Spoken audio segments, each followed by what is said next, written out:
Mr. Brian O'Loughlin, you're very welcome to the first ever Bulletproof Dad podcast. How are you? Great, sir. Thanks for having me on. It's great to have you, man. Cheers. So look, we're going to get through a lot today, but what I'm keen to find out is how a lad from North County Dublin can get to where he is today, training Premier League footballers and GA athletes and all these elite people from all different realms of sport. So before we get into all that, can you tell me where things started for you? How did it all begin? Like the early years of Brian, what was that like?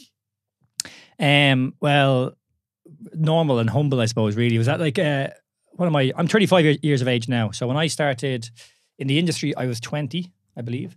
I did a 2-year course, NCF course, and then went on to do a physical health activity degree. So I started regularly in terms of the gym, classes, clients, fat loss, etc. Were you like a personal trainer? Was that what you qualified as, or yeah, what was it? Yeah, personal trainer, yeah. So that was... How did you choose that? Like, where did that come from? Were you playing sport when you were younger? Or what was the interest to get you to that point? Yeah, definitely. So sport was a huge aspect of my life, my whole childhood, really. Golf, football, badminton, you name it, I played at a pretty high level, and most of them as well. But after school, I was kind of a bit lost. I did like a journalism course, actually, for about 6 months. Worked in a hotel for 2.5 years and was kind of just trying to find myself. It was actually during the Celtic Tiger. Right. Made an awful lot of money, so it was great. Yeah, lots of tips. But I didn't want to actually work in a hotel. So I was like, I'll go back to college, and sport and fitness were just a part of who I am. It was a kind of an easy decision to make by that stage. And then I was in the industry for about 3 or 4 years, really enjoying it. It was quite good, but I was suffering with a shoulder injury. Okay. And that was kind of the catalyst to change my philosophy and how I train, and ultimately, I suppose, where I am today. I struggled with the injury like for 4 years. Like I couldn't get rid of the pain. I tried everything, physiotherapy, different modalities. I spent thousands of euros just trying to fix it, and definitely got some short-term relief, but I couldn't get long-term relief. But I did a course called Zoo. Did you ever hear of it? Yes. I remember seeing the videos. I'm like, going, what is this thing? Yeah, so it's people crawling on the floor and so stuff. It's really high intense, mad stuff altogether. But I got through the weekend relatively pain-free, and I couldn't believe it. Like, genuinely, I could not believe that, having suffered for 4 years with shoulder pain and not really training properly for the 4 years, that I got through that weekend relatively pain-free. So that changed my mind that one day I could move pain-free. Like, genuinely, I was like, I can actually move pain-free. So I began to study different modalities and find different ways of training. I think I bought a pair of gymnastic rings that following week and began to train on them. And eventually I got myself moving pain-free. And then clients, I would just help them with little niggles or do warm-ups and start to introduce this stuff into their training. Okay, yeah. And then I was like, actually, I can help people here. And then I started to give it out on social, started to kind of push this. And then I'd get 1 or 2 clients who were athletes and they wanted to move better, to perform better, etc. And I was like, oh, wait a second, I can actually start to help people this way. So that to change my messaging. And then I met Rob, and then Movement 101. Cool. So there's obviously lots going on there. No? So before you met Rob, like, how many years were you working as a PT? Before I met Rob. So I met Rob 6-7 years ago. So just to be clear, Rob is your business partner in Movement 101. Yeah, so Rob is my business partner. He's 45 years of age. And when we met, he had been on a similar journey.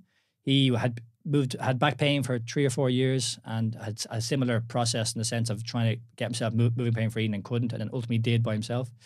So I've been in the industry about 7 or 8 years. Okay. And doing quote-unquote movement style training for about 1.5 years, 2 years. And then I met Rob in the gym. I was on the gymnastic rings. He was working in FlyFit and he came over to me. We just started chatting, training. And then over a space of 12 months, we kind of would meet up and train and chat. And I had actually planned to leave the gym I was in, which is FBT, go online with Rob and start doing movement programs. Okay. And then we were offered a studio in FBT. Yeah. So we just decided to take it because it was such a good opportunity. Yeah. And Movement 101 was essentially born then. Cool. 5 years ago. So going back to the injury, like, did you get a bang on something, or was it just something that was just ongoing pain and poor movement? What was it that you think was causing it? Like, what it was, I can't tell you because there was nothing in particular that actually happened. But like most injuries, it was quite progressive over time. So originally what started as a shoulder injury, bench pressing, just turned into something 4 years later that actually consumed my whole life. So I ended up actually... Well, I couldn't train, like I said, properly for 4 years. It began to affect my relationships, my personal relationships. I actually had a breakdown of a relationship because I got quite depressed for a good 9 to 12 months. I began to feel like an imposter in terms of my professional life, of me teaching other people to do things when I couldn't do it. So my vision for life and what I believe I was capable of just went, essentially. So it began to consume my whole identity, and I was massively lost. So as much as it was about the shoulder injury, it actually began to turn into something that was just... I just couldn't control, didn't understand. Why do you think it hit you so hard, like for a shoulder injury to escalate to that level it's psychologically? something that we deal with every single day. It's because your pain, my pain, anyone's pain is quite individual. And what starts off at a little niggle can end up at something else in the space of 6 months, 6 years, whatever. Because just think of anyone who's injured or has pain who can't get rid of it. For example, me, my outlet was training. I now couldn't do this. My identity, as I mentioned, was being fit, was being strong. I couldn't do this. So all of a sudden, I began to lose the relationships in the gym that I had built up for the previous 4 or 5 years. I began to lose myself because I identified with being strong and being fit, and I couldn't do it anymore. And that began to affect my day-to-day relationships. It began to affect me mentally. It began to affect what I believe I was capable of going forward. So again, what we do in terms of Movement 101 is that we're looking at pain, and your pain in particular as an individual, from a much more holistic level than just movement. Okay. Movement is definitely important to build up the confidence, to get you moving with real conviction, but like it's so much more deeper and holistic than just the physical component. Okay, so like you mentioned there about the psychological impacts that it's had on you. So, and how a physical injury has escalated to that, and it's affected, literally hit you deep in terms of your identity, which is obviously huge. You've then come on, you've met Rob. You're in the gym, you're having the crack, you're doing your stuff on the rings. How does that, what's the conversation there with Rob like when you realize that, okay, like there's something we can do here? Is it just feedback you're getting from clients, working with them? Like, is it something, say you have a PT client who wants, the average PT client comes in, it's usually a weight loss thing or a fitness thing. Would that be fair to say? 100%, yeah. So are you trying to sneak in the movement stuff while you're doing the sexy stuff like the bench press, the squat, whatever they want to do? Or how did that kind of come about? Like, where did you start implementing the movement specific stuff into your programming? Well, I suppose because the content that I was producing was me in the gymnastic rings and that kind of stuff, and people just presumed that I had a background in gymnastics. And then when they found out that I didn't, that I just learned myself how to train this way, then they were more interested because they had a want to kind of control their own body, etc. But with Rob in particular, Rob had the exact same principles regarding training as I did. Yeah, I didn't know him, you know, so his story was very similar to my story, although different.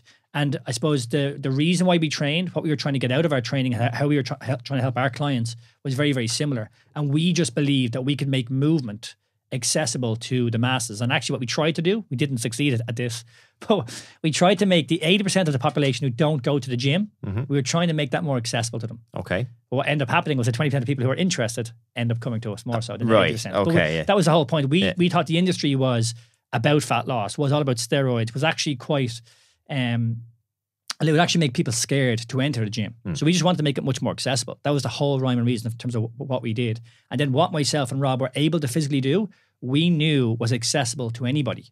And we wanted to basically help people achieve that as well. So what was the roadmap then? So you say, okay, this is the fundamental principles we want to do that are movement-based training. How do you then bring that to the masses? Is it bringing people into your studio, working with them one-on-one? Is it developing online programs? Is it a combination of these things? What was the kind of roadmap in the early days? Well, the very early days didn't really work out the way we had planned it to work out. So initially when we opened Movement 101, we had a membership. Okay. So we had 30 members and they would come in and do different classes. And they would include rings classes, mobility classes, hip days, etc. Just like your gym would have a program, we would have different programs obviously for members to follow. But we kind of realized within the space of a couple of months that this wasn't going to be enough in terms of us having an impact and kind of do what we wanted to do. So we had built a movement assessment for our members.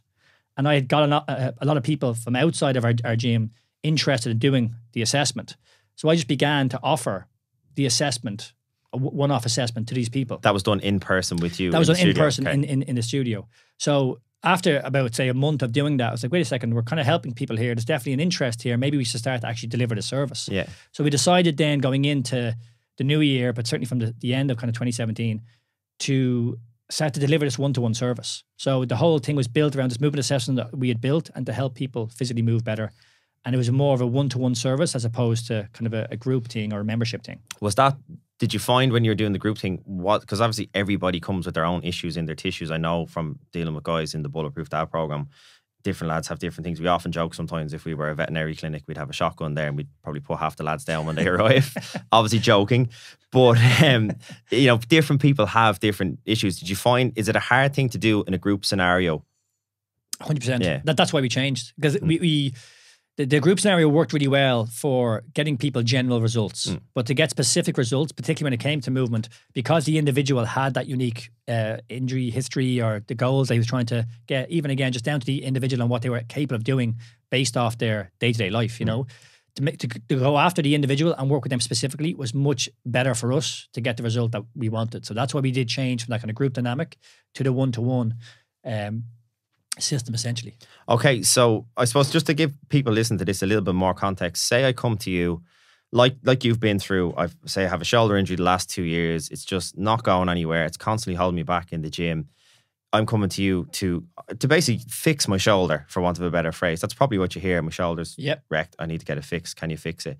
What are you looking at then? Like, you know, if you go to an osteopath, you're looking for probably soft tissue work, a few clicks here and there. You go to different physios, they'll have different methods that they use. Like, what specifically do you do in terms of movement, or how do you help someone with a shoulder injury? Well, it's interesting, sorry, that you said that about fixing your shoulder, because it's something that we do here every single day. It's something that I would have said myself when I had a shoulder injury for 4 years, that I wanted to be quote unquote fixed. So the first thing is to realize that most people who have pain or injury, there's nothing to fix. There's nothing structurally wrong with most people, although that pain is very, very real. So the first thing that we're always doing is we're looking at that human being as an individual first and foremost. So we have to just check their training program currently. So if they are training, we just look at what they're doing and can their body handle that. So we're looking at the training volume, and we may just alter that slightly. After that, what we'll do is we'll physically assess how they move.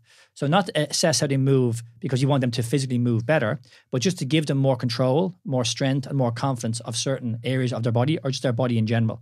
Then after that, just like you would look at your clients regarding their health, we do the exact same thing.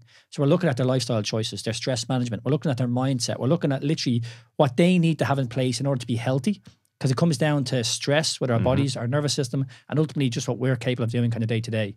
So that's it, really. Because it's not that we're trying to get them to move a certain way. We're not trying to get them to fix, quote unquote, their shoulder. We're just trying to look at their whole self, their life, their mindset, their body, very holistically, and just improve their health.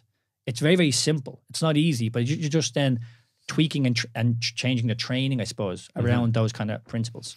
So again, going back just to the shoulder example, you're, in terms of the movement, you're taking my shoulder joint, if you like, to certain ranges of motion that they've never been before, and maybe getting to bring pauses in there and get the body and the mind used to those positions and to get stronger in those positions? Or like, how does that, I know it's very subjective, but how does that look in general? So that could be definitely a way, yeah. So potentially what we do with someone with a shoulder injury, we're definitely assessing just how the shoulder joint moves in general. So again, can you rotate that shoulder internally, externally? Can you move it above your head and behind you? Is there any pain? Is there any issues doing those things? Can you literally move your scapula, your shoulder blades in conjunction with your shoulder, spine, rib cage? There's just certain movements around these areas that we want you to be able to access. Yeah. And again, not to physically move better, but just knowing that if you can get these areas to move with strength, with control, that you're not relying or putting too much pressure on a certain area. And what's the hope is that if you get these areas that we're talking about moving correctly, does that have does it loosen up things or lubricate things more? Or what do you find happens when, say I'm coming to you, because I imagine if I'm quite close-minded and I'm fixated on my shoulder for the last 2 years and you're looking at how my rib cage moves, I might be wondering well, the pain's here. Why are you getting me to move here? Do you get that sort of resistance? I know what you do, but just wondering, do you get that sort of resistance from people? Yeah, potentially, yeah. And that's why, again, you're meeting the individual where they are. So it's not necessarily someone's going to come in and we might go straight to the rib cage straight away. We may just look at the shoulder and give them some education around what we are planning on doing over the next, say, 4 weeks. So there's never kind of one set structure of exactly what we're doing, and we're always meeting the person where they're at. But underlying it all, as you mentioned there, is education. We're letting them know why we're doing what we're doing. We're letting them know what the plan of action is and where we're going. And ultimately, we're making sure that they understand why they are doing this. Because it's not just about the mobility exercise. It's not just about focusing on where that pain is, as you mentioned. Because something like pain as well, pain is just what's going to happen in life. We can't get rid of pain. The idea is that we want to be able to learn to live with pain and not be held back by pain. Yeah. And in most instances, people think they're doing more damage, or they have an issue around an injury that they've had for a very long time. And that narrative and that story has essentially consumed their whole life or their whole belief around what they're capable of, So it's about unpacking that slowly and for the individual. Big time. No, that's really cool. I think something I've come across myself just in my own scenario is there's certain areas of the body where people like to feel sore after a session, and then other areas where they can be particularly nervous. Yeah. Anything to do with lower back, if there's any sort of pain, whether it's muscular, obviously you don't want your disc bulging and causing throbbing pain. But I know like we've certain exercises in the gym where if the lower back has worked a little bit, there might be some muscular fatigue the next day, like DOMS as we call it. And people can be very nervous about that. Whereas if they had the exact same level of DOMS in their quads or their chest, for example, they'd love it, thinking that they're they've done a good session. They can feel them toning up, or the pump, or whatever you want to call it. Like, do you find that, is there certain areas, like is there particular areas that you find most challenging to work with, like certain areas of pain, or like in terms of body parts, or is there something you come across, like is lower back pain the one you deal with most, or is there a big spread across the board between different areas of the body? I'd say like lower back pain only because it's quite a common issue for most people. Yeah. Like lower back pain can be looked at as like the common cold. We're all going to have it at some stage. Mm-hmm. The issue we see is that when people do have lower back pain, as you mentioned there, it's the beliefs around having that pain. It's about what they perceive this pain or this issue around that area kind of means. And ultimately then they believe that they're doing more damage. So you mentioned there about a deadlift. So what we do is we will specifically train the back or train the spine at a very low level to build real confidence in people. So when they do go and lift heavier loads, when they do go and do certain exercises, that they know they have the strength, they have the control, and ultimately having a bit of DOMS there is absolutely fine. Because you may have DOMS doing a deadlift in your lower back. The lower back to some degree is going to move. Work, yeah, exactly, it does, so it's fine. Yeah. But it's around, again, the narrative of the spine and the back itself, that it is an adaptable structure. It is able to be progressed and get stronger based off the exercises that you do. And the body isn't like a car. It doesn't need to be minded. It doesn't need to be fixed. It doesn't need to move a certain way where pieces are kind of breaking away. And we know this, I think, just in terms of what you do. People realize that they put on body fat. Yeah. And they can eat less calories and build muscle, and ultimately they can drop that body fat. That's the body adapting to stimulus, to different things that you can do. It's the same with any kind of training, or just the body in general. You know, just the spine. It's in general, people are afraid to round their spine, or you should sit a certain way.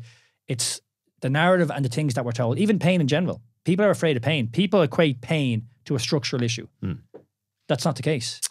And with something I find myself with a lot of people is they don't understand it. Like you said there, your spine is supposed to move, flex, extend, and rotate. Like, again, people just think this spine is a fixed structure that stays fixed all the time. And the word I always hear is, like, lads coming to me, it's not always the prime goal, but if you list their goals out, improve my posture, improve my posture, improve my posture. Like, what's your opinion on the word posture? Posture is a dynamic thing rather than a static thing. So something that I would have believed, and people believe every day, is that rounding your shoulders is very bad. That we're better off kind of sitting upright, squeezing our shoulder blades and keeping a upright position when we sit down. But remember, this static position of me rounding my shoulders is no worse or better than me sitting upright and staying static. The issue is movement. And what people lack is movement, or the ability to move in and out of both of these. So what we have in the studio, for example, is a standing desk. And not that a standing desk is better. It just gives me options to move. Exactly, yeah. And the idea is that I can sit, I can kneel, I can stand, I can walk around. The more options that I have to move, the better. But just go back to posture. The beliefs you have of posture. We can't equate rounded shoulders to pain. I actually have slightly rounded shoulders. I'm not in pain. So if me having rounded shoulders was an issue, surely I would be in pain. And if I'm not, we can't say that you having rounded shoulders is bad or is going to cause you pain, because people have that posture and they don't have pain. So again, this is the underlying ethos of everything that we do is education. Yeah. Once you understand that the posture itself, where you are statically, does not make a difference, and what the body is craving is movement, so just give it more. So if I'm, say, we've seen a lot of it now the last couple of years, people are working from home a lot more. So they're stuck maybe working at the kitchen table or the countertop or wherever.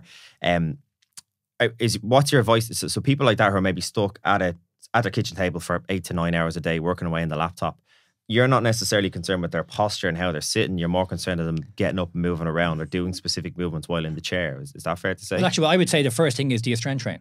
Yeah. It's the first thing I'd say. Yeah. So I use strength training 3-4 times a week. Because if you're not doing that at the very least, you should be. When you're strength trained, then I would train, that's what we do. I train, my clients train into different range of motion. So we train into big range of motion that we may not be moving much into during the day. So we're getting stronger, we're getting more confidence, more control in those areas. And as a result, I have more control of my body.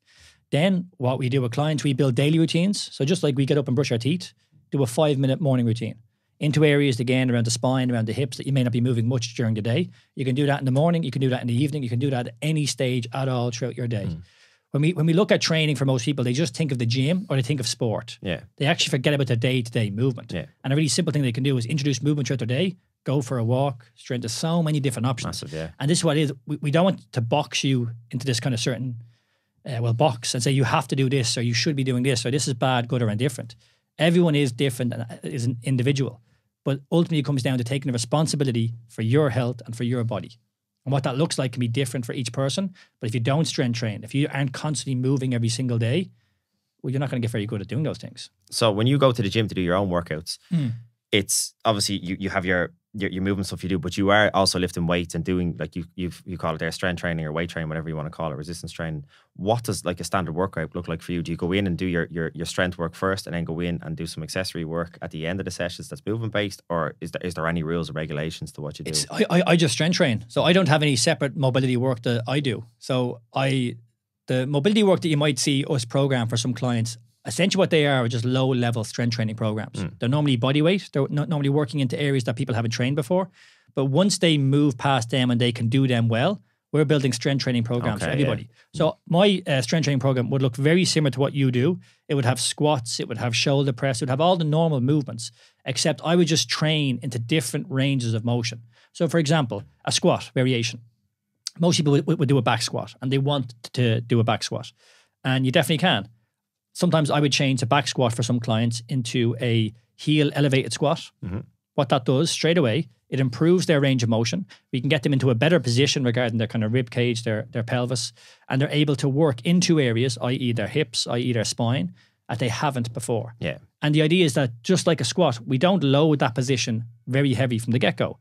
We load what they can handle right now, and over week 1, 6, 12, we increase that load, they get stronger, and again, they get more confidence, they get more range of motion, they get more progression in that with that exercise. I'm glad you said that. We actually use wedges in the gym for the vast majority of lads. It's the odd lad that doesn't like to do it, but in fairness, they have good movement patterns, so it's fair enough. But something I find, and it's my biggest frustration, like we have the group set up in the gym, which is brilliant because the lads all push each other on and motivate each other on. But a lot of lads are fixated. Progress has to be in numbers, some measurable number. So it's usually more weight, more reps, more weight, more reps, which is fine when you can do the movement properly. One of my biggest frustrations is particularly with a back squat. Lads start to get confident and they want to throw more weight on the bar, which is all good. But the issue is, I'm sure you've seen it yourself, where when the weight becomes too heavy, the range of motion diminishes dramatically. And then what I find is the lads can't, like they're trying to squat to build up their leg muscles in particular. Obviously, they're working a bit of core and lower back stuff as well, but the legs is the main mover. If they're loading the bar too heavy, they're not getting the range of motion and there's a lot more load going through their back as opposed to into their legs. That's what we find. So it's actually something that we refuse. We have scoreboards on the gym and we track certain movements. We do a test week once a month, but I will not ever test squat with the lads because I find that if we start chasing the numbers, the movement quality of what we're doing diminishes dramatically, nearly for any lift, but particularly the likes of the squat where the spine is loaded with a heavy bar. You just have to be that extra bit careful. We have the same philosophy for deadlifts as well.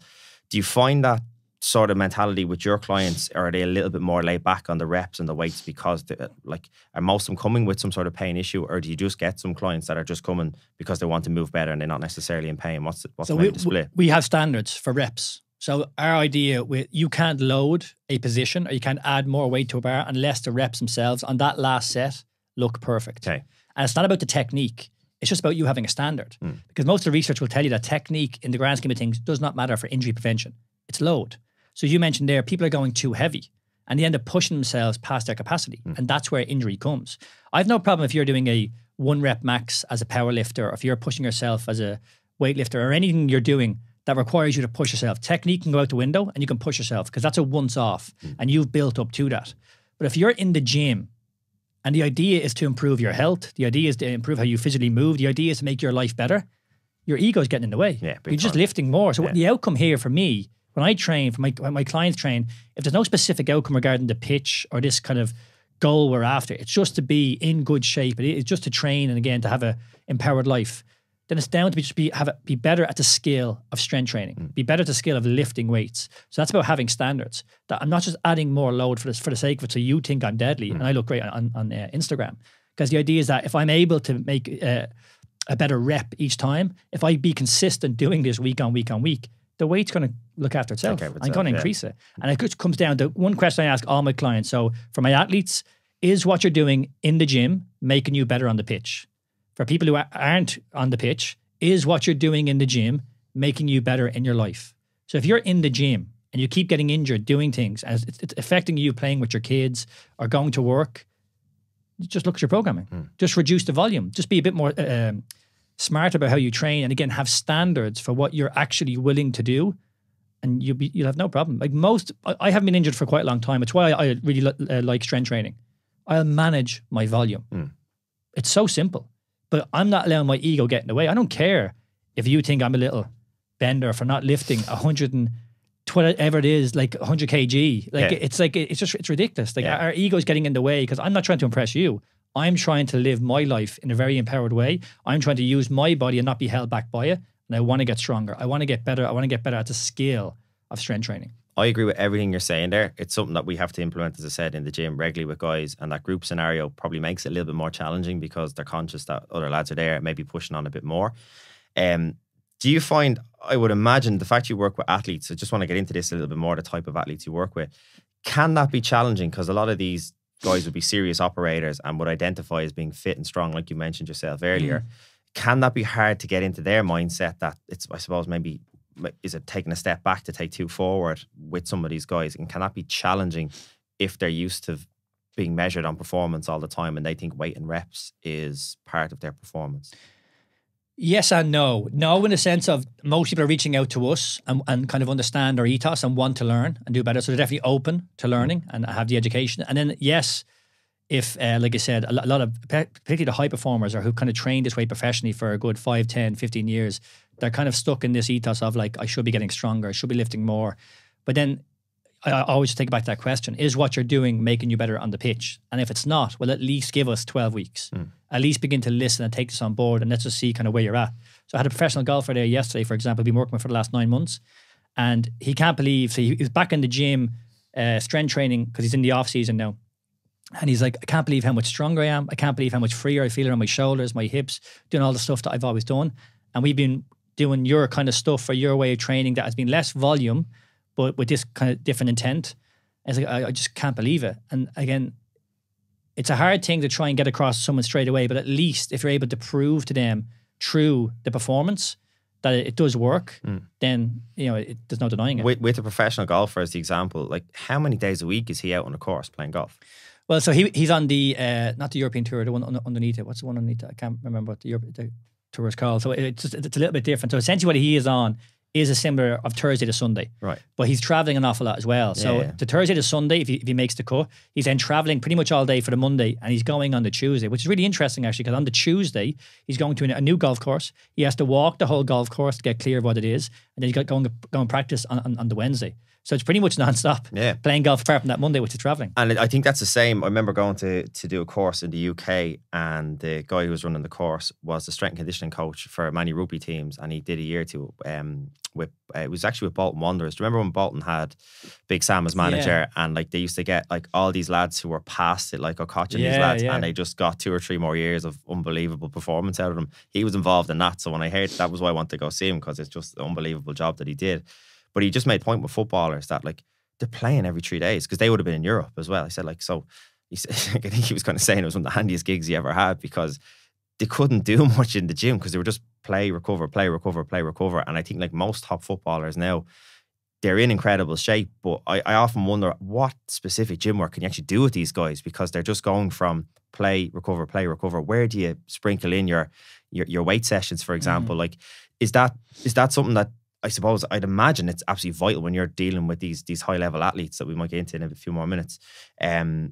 Like, how do you is that one of your biggest challenges with athletes in particular? How do you actually get your own programming into it? Where's the right space to drop this in? Do you know what? Actually, it's not, because we train a lot of footballers from Premier League down to League 2, and they're so well trained when it comes to strength training. Like, they've done strength training for years, that we do change and alter our program slightly for them in season. So we oftentimes, if they're doing a gym program, because not every athlete will be doing a gym program, it's based off the manager as well. For example, Benitez wasn't big on lifting weights. So he would have taken it out during in season, but a lot of managers would have it in season. So we oftentimes do tweak their gym programming and make it more individualized based off the movement assessment that we have got them to do. But if we're not going near their gym program, we will build them a mobility, quote unquote, program that's mainly body weight. And the reason we do that is because they're so well trained, they're actually able to do this in season. Yeah. It's not too taxing for them to, that takes away from their... They're not going out with serious DOMs the next day to play a game. Yeah. And they adapt so quickly because they're so well trained. Exercises that they find really difficult to do with body weight, in the space of 14 days, their body has adapted to this and they feel that freedom straight away. And the difference with us, because all of our professional footballers, they either foam roll, rely on massage, or they do a small bit of stretching.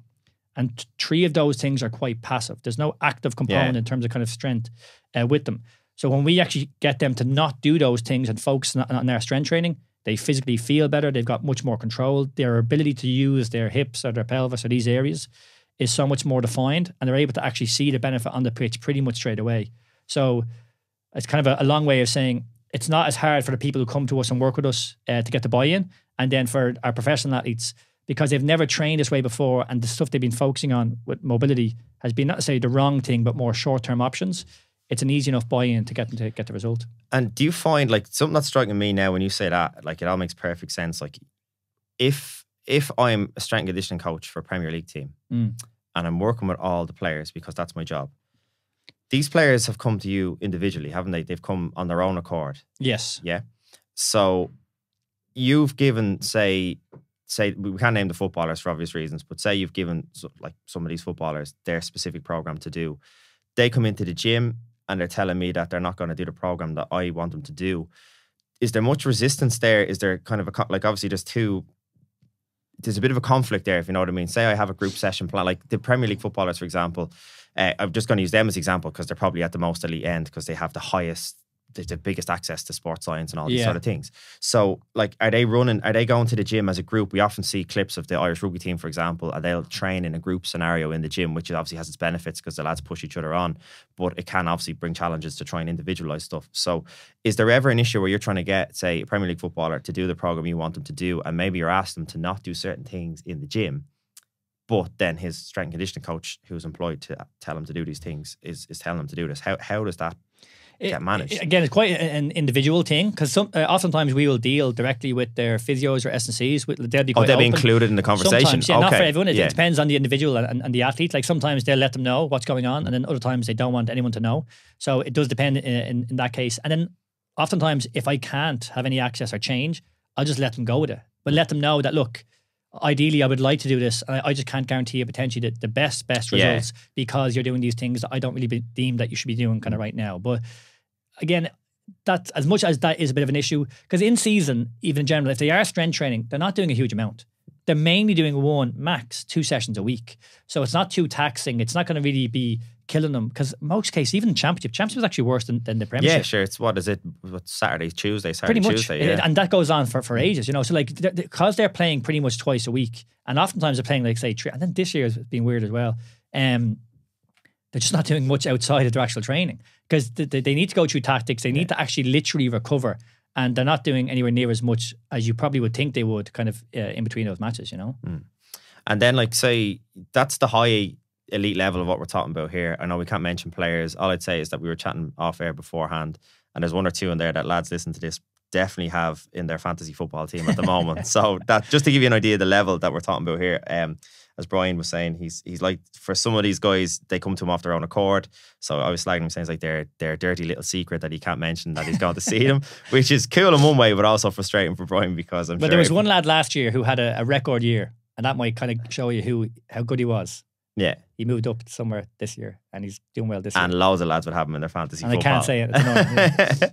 Because if you could, I'm sure it would help you massively with your marketing and everything else. But then maybe bringing it back a bit, because we look now at like the GAA athletes in our own country, because I know you've done a lot of work with them. And they're obviously a different animal because the recovery periods they get between games is far less, because instead of sitting around all day in plunge pools or getting massages and everything else, they're gone to work in a bank or they're working on a building site, for example. So, like, how do you find working with the GAA players? Yeah, actually, because I didn't have a GAA background when initially the first person to reach out to us was James McCarthy of Dublin. That the first person that I kind of contact with intercounty. First athlete. Like, yeah, kind of first intercounty athlete that we had properly. But the biggest thing with intercounty athletes is they are normally the best player for the county, the best player for their club. They can often then play for their college, and there's just so many games crazy, to play. yeah. And I know they've changed it this year, a more kind of condensed season. It definitely seems to work better, but just the amount of games they play is phenomenal. And even a lot of the lesser athletes will say, quote unquote, but like there's so many athletes that we train who just live in Dublin and they head down to Kerry for a weekend to train on a Tuesday or a Wednesday. The dedication they have for the sport. I've trained is a few of those guys. It's crazy. Like 2.5 hours on a Tuesday evening down to train and then back up after. It's so it's the first thing I'd say is that it's just phenomenal, the dedication they have. And ultimately what they're trying to do with their body is quite taxing and quite difficult. So that's why we would deem that they should really prepare their body kind of the best for it. But very similar. Ideally, we are building them strength training programs in the gym. We're tweaking their gym programs, definitely. And then we're building specific, quote unquote, mobility programs for them to follow in season. We're building them dedicated warm-ups or cool downs or recovery days. We're just trying to program as best as we can for them based off the individual and what they will or they can do. Are most of those programs working with athletes? Like I'd imagine, particularly like the Premier League footballers, obviously based in the UK, is that all done online, or do you get some of them into the studio as well? Yeah, most of them in the UK will be online. Obviously, we have a studio in Swords, so you get one or two that might come over. You obviously get more people in Ireland who will come up to the studio as well. But say 90% of people, it's all online. They don't necessarily need to come in, or they can't come in to the studio. But we do get an awful lot of athletes come in as well. So say I'm a GA player coming in, and my friend is coming in after me who's a professional footballer. How is it have you got priority areas you want to help players get strong in depending on their sport specific requirements, or is it all just looking at the individual, maybe where their injuries are, or like how do you decide? Yeah, I'm going to do this with the footballer, I'm going to do this with the GAP player, I'm going to do this with the golfer. Like, how is this distinguished? Well, it's definitely, so it's based off the individual first, their assessment, their kind of, their history, kind of what they're currently struggling with, where they want to get to. But there is definitely a foundation. So we look at all of our athletes as human beings first, athletes second. So we're just trying to get them to physically turn well, bend over well, jump, run, walk, very basic human things well. Because if they can do those things well, literally playing football, going to golf, no matter what level you're at, they're all going to be much, much easier. Movement is a skill, just like golf is a skill. If we can improve the skill of movement, literally for you to go and improve the skill of golf, becomes easier. So there's foundations that we want them to at least own, and there's certain standards and tests that you want them to be able to pass. And once they kind of pass those tests, we're able to kind of move on phase by phase. And are those tests are they categorized into certain joints of the body, certain areas of the body, or how do these tests come about? Is it a push-up test? Is it a similar, I suppose. So for example, like a lower body coordination test you would have would be a split squat isometric hold, for example. So you've got me to them before. They're not fun at all. No, they're awful. Yeah. And again, the reason why we do that specific one is that there's a certain position of your pelvis and your rib cage that most people don't have very good strength or control in that range. For example, a lot of our Premier League footballers couldn't hold this split squat isometric for 45 seconds. These are lads who are animal of men, yet they don't have strength and control of their pelvis, of their hip in that position. And if we can improve that, we just know them kicking a ball, them twisting, turning, them jumping and using that hip, using that pelvis, using that lower body coordination makes them better footballers. It just does from the get-go. So there is certain markers that we want them to hit. And then if they do hit them, we just know we can kind of progress them more, push them more. So you say you just know. Is that because if they get strong in that position, is there a psychological effect that their body will allow them to go into those ranges of motion when they're playing? Does it make them stronger? Does it make them more injury resilient? Is it a combination of these things? Yeah, it's like, the idea is that we're never trying to decrease their risk of injury because injury is just so multifactorial. Again, if we go back to injury, for example, if someone comes to me and they've got back pain and they've got a child and that they're literally sleeping 3 or 4 hours a night, that's a massive issue. And no mobility program is going to get rid of you not sleeping for the next 6 months or a year. And you can work around that. Yeah. We have to realize that you're being massively stressed. You're not recovering fully every single night. And you're at a stage of your life that, look, potentially we might have to just kind of deal with some things and do our very best to kind of navigate that. So we can just never say we're going to get rid of injury, basically, or decrease your risk of injury. That's done in your consultation form or your conversations with clients. You're trying to figure out what their sleep is like, what stress they have going on. So when we assess a client, there's a physical assessment and there's a detailed questionnaire that goes through everything like this, their injury history, their lifestyle, how they're feeling right now, how many hours of nature they get, what their nutrition is like. You have to get clear of every single aspect because if it comes to injury prevention, you have to look at your recovery, you have to look at your ability for you to handle the capacity and the training that you're literally doing, you know? That's what I mean about even just looking at the training volume. So most of our clients, again, who are in season, like for example, the golfer, he was just training way too much before he came to us. He was strength training 3 times a week and was taxing himself like crazy. And we just said, wait, look. He was depleted going out in the course, though, yeah. And the idea is that, especially with golf, it's such a mental game. If you are stressing your body and you're having to recover and focus on that, Then when it comes down to the crunch and you're under pressure, you're just under more pressure. There's just more stress that you have to deal with. So we can just take away a stressor, and your body's able to essentially have the capacity and able to adapt to what you're giving it day to day. Then for you to go and perform when it matters, essentially is much, much easier. But sorry, what was the question? Well, what you mentioned there about sleep and stress and stuff, I'm starting to see a lot of similarities, because like when guys come to me in the gym and Bulletproof Dad, like it's more to do with obviously the standard stuff, the weight loss, to tone up, get fitter, get stronger. And a lot of the guys kind of focus, I need to do these exercises, I need to train this much, lift this much weight.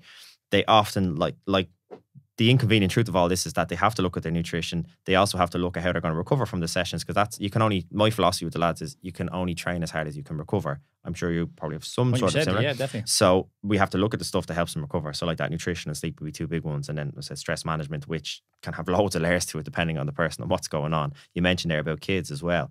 So like for me, I can see a lot of similarities where I sometimes see guys who are frustrated with maybe not being able to lose weight despite all the training they're doing, but they're just fully focused on this one area and ignoring all the big elephant in the room, which is the nutrition and everything else.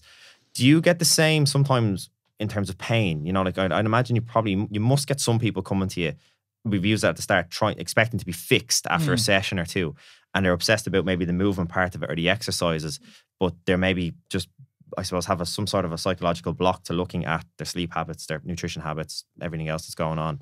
Can that be hard sometimes to get across? No, definitely. Pain is, first of all, there's a very real science to pain. Like, so pain science is a huge area that we're only really understanding properly over the last 10 years. And we still don't know an awful lot around pain, for example. So what we look at regarding people in pain is, we look at Telos and our kind of foundation in terms of what we do, is weaponize your body. So we're trying to do with people in pain is to build real confidence in how they move and what they can do with their body, I suppose. The second thing then is to harness their mind, is to get them much more organized, get them much more systematic, and get them much more clear of where they want to go, what they have to do kind of day to day, and essentially raising their standards. And then living with purpose. Because as I mentioned about my pain, you have to start to look at your relationships. You have to start to look at your professional life. You have to start to look at how you're living day to day, because that all impacts your nervous system. That all impacts your body and ultimately your pain experience. So just quickly to give you two things regarding pain that people aren't aware of. Number one, pain does not mean there's a structural issue. So if you have pain around your back, it doesn't mean that structurally there is something wrong. It's not called chronic pain anymore. It's called persistent pain. So persistent pain, or we used to call it chronic pain, is any pain that lasts over 3 months. Okay. Because after that time frame, unless there was a break or a fracture, most of the tissues would have healed. So the pain is very real, but we're quite confident that structurally things have healed. So we know you're doing no more damage. We know structurally you are okay, yet your pain is still there. So the second thing that people aren't aware of is that pain is a protector. So it's often like a fire alarm. So just think of a fire alarm that's gone off in your house and there's been no fire. That alarm is very real. And what that is going, just check out, there's a fire somewhere. And if you look around and go, there's no fire, potentially the batteries are gone, maybe there's smoke in the kitchen. That alarm is very real, but it needs to be sorted because there's actually no issue in the house. And that's oftentimes what's happening with pain. Okay, yeah, it's a good analogy, yeah. And that can come down to your beliefs. That can come down to your lifestyle. That can come down to what you were told by a health professional. We have people in all time saying, I went to a health professional and they said I have a spine of an 80-year-old. And I'm only 30. So imagine being told that by somebody who's more educated than you. Terrified to do anything. Exactly. Afraid to go for a walk, yeah. And that's the idea with movement then. We're trying to introduce small little movements day to day. We're going to try to progress those movements into the gym to build confidence that you now have the ability to move that area. But it's crazy. That's why the underlying education around what pain means, what your body can do, what you're actually capable of is everything. Because it's not just about the site of the pain. And again, is that pain real? I had shoulder pain for 4 years. I haven't had shoulder pain for the last 10 years. And where to go? I don't know. There was structurally nothing wrong. That pain was very real, but you can see how it consumed my whole life. Yeah. No, it's a great way of putting it. You mentioned there about Telos. So Telos is the program you're running there yourself and Rob runs through Movement 101. Can you just tell us a little bit more about that? When did it start and what's kind of been happening with that now? Yeah, so that's our one-to-one kind of service that we are, we actually are full currently at the moment with it. So it's, as I just mentioned there, those three key areas. So what we used to do the one-off movement assessments, and that was purely looking at around weaponizing your body. But as we began to help more and more people, we realized that pain and their issues was, again, quite individual, but also much, much deeper than just movement. So that's where we began to get these other kind of sections of live with purpose and harness your mind. But really what telos means is living your purpose. So why I strength train, why I do what I do is that I'm just better. I'm living my purpose. I am being a better father. I'm being a better leader. I'm being a better person by doing all these difficult things. And if you kind of break down life, I think, fundamentally, there's just underlying principles that if we do follow, that if we do ultimately step forward into, then I think we are going to succeed. And the underlying the underlying principles that we stand for at Movement 101 and with Telos are responsibility. So taking responsibility for your life, however that might look like. Getting the education so you can, once you know better, you can do better. And ultimately then being empowered to be better, essentially. So Telos is a community of people who want to be better, who want to gain more control of their body, who want to step forward into life, and ultimately who want to progress down any single avenue of life. You started this around the same time you became a dad, is that right? Was it the two intertwined? No, actually, no. I think we started this about a year and a half, 2 years ago. So Sailor's about three and a few months. So it would be about a year after maybe Telos, or after Sailor was born, sorry. And so Sailor coming into your life, how did that change your outlook on things? So like you become a dad for the first time just over 3 years ago, your little girl comes into your life. How did that change your view on things? Like because you speak there about purpose and principles and how you approach your life. Like what was the change there? Well, actually, you know what? It wasn't Sailor that changed that, but it was certainly, she was in my mind when I changed. About 4 years ago and working with Movement 101, I burnt myself out really badly because we were extremely busy. I was working 6-7 days a week, nonstop for about 8 months. I was happy to do it. We had loads of opportunity. We were doing really well. I was like, yes. But I burnt myself out to literally a nervous system breakdown. Where I was like, I wasn't actually in bed for 3 months, but I was certainly in a bad way for 3 months. At the time, I just worked. All about movement 101. And I thought I had to do this, And I realized then that I don't have to do this, that I'm much more than just movement, What really matters to me is my family, is my friends, is my mental health, for example. And all of these things have to essentially be looked after, And I wanted to have children. I knew I had to change. And that's where like mentorship and stuff came in for me. But that was the start of me kind of changing my philosophy of living, of the reason kind of why I am and why I do what I do, I suppose. It's all just to be better. And I remember when Sailor was going to be born, I think it was about 3 or 4 months away from her being born. And I remember thinking just so clearly that I'm going to be better for this child. This child's going to make me better. So the likes of my training, the likes of me owning a business, everything I do is just that I want to show her what's possible. I don't want to tell her or say, shouldn't do this or that. I have to do this stuff, and all the hard things that I have to do are just to show to her that she can do whatever the hell she wants to do with her life, So it started a little bit before Sailor. It's just been more solidified over the last 3 years that, no, keep going. It's and I think she's forced you to prioritize. Would that be a way to put it? Yeah, definitely. Yeah. I think kids, they really show you like what's important in life, like as you know yourself, like when kids are sick and all, and they're just so innocent, and it's just like there's a love you have for your child that's very difficult to explain. It is, unless you go through it. And it's just a love of like, even now at 3 years of age, I still love her. What feels like more every single day, and it hurts me how much I love her. And it's like, how is that even possible? How can I love this child more than I loved her yesterday?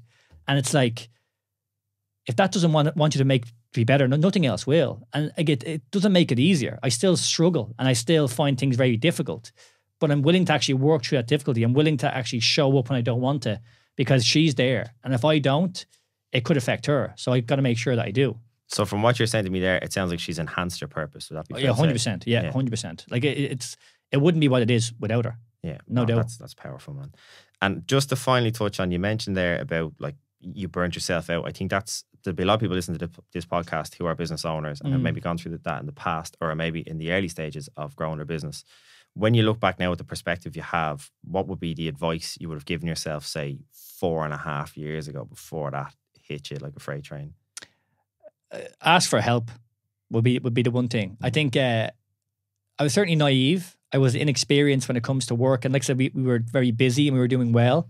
So I just presumed I had to do these things. I didn't realize that I could ask for help, or there's people out there going through the same thing that I was. So I definitely asked for help. But I genuinely am of this opinion, I don't know what you think, but as an entrepreneur, I think we all go through these existential crises questions. And I look back now over that kind of intervening, probably even year or two, there was a lot of stuff that I was ignoring. There was questions that I was just shirking away from because they kind of revealed where I was inadequate. And I thought, if I just ignore them, they'll go away. That doesn't really matter. And I think that's the joys of having a business. It makes you question yourself. It makes you show you where you're not, or not doing what you should do. And I think that's what I've done since that time, is I just used my business as an avenue to help me grow personally. Big time. The two go. Your personal development has come with the business. And as you grow, the business grows. I think that's the whole point of it all then. The idea is that like there's areas that I'm not good. There's areas that I want to get better. And all business does is reveal to me where I need to improve. And it's not bad that I'm not good down in areas. It doesn't make me a bad person. So I can reflect, I can learn, I can be better down these areas. And it's like, if I want to succeed doing this really difficult thing, which is owning a business, I think I have to be honest with myself. Otherwise, I'm going to, potentially top myself if I keep lying to myself over and over and over again. And if I want to have the impact and have the life that I genuinely say I want to do, then I've just got to be honest. Yeah, I think like you say it there, you were busy and things were going really well. Yeah. And that can kind of be hard to get your head around. I suffer the same as well, where it's like, you want the business to grow all the time, you want it to improve, but at a certain point it does come at a cost to yourself, because often the biggest limiting factor is time. And again, the more time you're putting into your business, that's less time to put into other important areas of your life, and they can be neglected as well. And you see so many people in different areas of life where they're successful businessmen and have worth millions or whatever, but they're 5 times divorced, their kids don't like them, all this sort of stuff. And you have to question that balance of, is it all worth it in the end? And I think it sounds to me that Sailor came into your life at just the right time to give you that perspective. I feel I've gone through something similar with my own kids as well, that it's something I knew I needed to do, but they kind of force you because you've no other choice really. I said you can be there all the time. And I don't know, maybe something I found, I'm not too sure, you can let me know. I found at the start especially when Haley was born, like it was tough, like becoming a dad, you've no experience, there's no instructions manual with them. I found often going to the gym, because I had to do stuff when in hindsight I probably didn't have to do it, but I was good in the gym. I was like over there, that was my domain of expertise, if you like. So when I was there, you get the compliments and people say, this is where Andrew's quite good. But then at home, I was struggling with a lot of this because it was brand new to me, and I hadn't struggled like that in a long time because I've been 10 years into growing my business. Yeah. And I look back on that now and I was like, Jesus, that was nuts. Thankfully I pulled myself out of it just in time. But when I think back, so I remember when my son was born last year, I said, I'm not doing that again. I'm not making that mistake again, just to be more present. Did you find anything like that yourself when becoming a daddy came along? Was there a few struggles there at the start, or just to get your head I don't know around? if I mentioned it to this before, but it took me genuinely about 8 months to like quote unquote love Sailor. I remember initially like struggling to have a real connection with her. I felt a bit like in the way. Danielle was really looking after her. She's obviously a lot more present because of breastfeeding, etc. and all that. And I kind of felt like, what am I doing here? And I didn't have the connection that I thought I should have felt, you know? So that took me genuinely about 8 months to really feel kind of part of it and the connection with her. But like you said then, over the last 3 years or whatever it is, 2.5 years, that's just grown and it's kind of got more. And I think it's like anything though. There's always going to be an initial struggle doing new things, particularly a big thing like that you've never done before. The responsibility of a child is all on you. But then on the other side of that, because but it sounds like you've had it just like me, is growth. Yeah. I'm so much better for it now and haven't gone through all that. You have to go through it first. And I think that if we can use that in any avenue, in our strength training, and again, I don't want to strength train, I don't want to do a lot of things in my business, but like if we work through those difficult periods, on the other side of that is real growth. And I think that's the joys of life, is just to really work through I think it's what we're here for, is just to have these teachings and learnings that are always going to be difficult, no matter how quote unquote successful we are, you know. And I try to go back to those principles of taking the responsibility, of getting the education, of being empowered and having conversations that I have with you and stuff, and surrounding yourself with people who are of a similar mindset makes it easier to kind of step forward into life. That's a stunning way to finish the interview today, Brian. So just before you wrap up, if anyone's listening to this and wants to find out more about you, what's the best way to do that? 2 ways, I suppose. Our website, www.movement101.com, and then Instagram is probably the best place to find us on socials, which is Brian_movement101 or M101. Brian_M101, Movement101 on Instagram. And you can check us out there. We have podcasts, there's programs. Any questions you do have, so let me know. Absolutely class. Thank you so much for your time, and I know so many people listening to this are going to take huge value from it. Thank you, Brian. Cheers, man.